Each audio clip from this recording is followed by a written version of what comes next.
Salamat, Panginoon, sa katagumpayan ng iyong gawain mula kanina umaga hanggang sa oras na ito. Salamat po sa pagsama mo po sa amin. Salamat po, Banal na Santong Espiritu, sa iyong kapangyarihan. Salamat din po, O Diyos, sa salitang lehayag sa aming kalagitnaan. Salamat po dahil tunay nga po kami na pagpala, muling na-revive, muling lumakas at muling tumaas ng antas ng aming pananampalataya sa iyo. Salamat, Panginoon, sa mga pangako mo na patuloy po namin panghahawakan habang kami ay nabubuhay. Salamat din po, O Diyos, sa nagbahagi ng iyong banal na salita. Panginoon, Lord, ibalik mo ang kalakasang nawala sa kanya, Panginoon.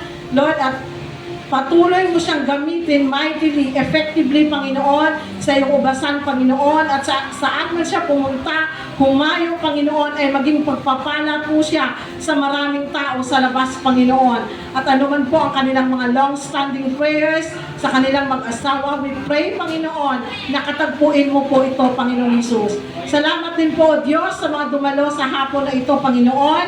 Lord, kilala mo po ang bawat isa, Panginoon. Lord, buksan mo ang durungawan ng kalingitan at ibuhos ang masaganang pagpapala, Panginoon, sa bawat isa po sa amin, Panginoon. At alam po namin, Panginoon, na ang lahat ng aming pagpapagal ay hindi po mawawala ng kabuluhan, Panginoon. At alam po namin, Panginoon, na pag inuna po namin ang iyong kaharian, ang lahat ng bagay ay idalagdag mo po sa amin, Panginoon. Salamat o Diyos sa may-ari ng lugar na ito, patuloy mo rin po siyang pagpalain, Panginoon. Lord, tunay nga pong siya ay naging pagpapala po sa amin, O God.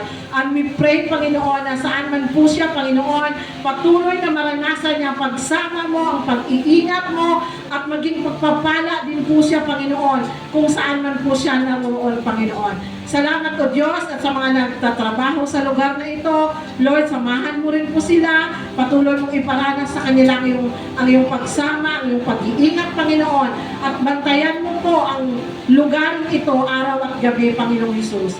Salamat po, Panginoon. At uuwi po kami, Panginoon, at taglay-taglay po namin ang iyong pagpapala, biyaya, Panginoon.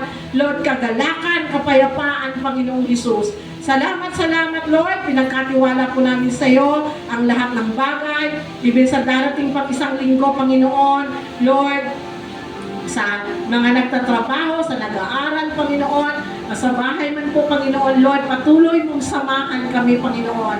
At alam po namin, Panginoon, na hindi mo po kami iiwan, hindi mo po kami pababayaan, Panginoon. Salamat, Lord. At sa pag-uwi po namin, ingatan mo po kami makarating ng maayos at ligtas sa aming mga pansamantalang tahanan, Panginoon. At sa darating ng linggo, dalhin mo ulit ang aming mga panyapak sa lugaring ito upang sama-sama ka namin purihin, sambahin at pasalamatan at itaas ang iyong dakilang pangalan. In Jesus' mighty name, Amen. Amen.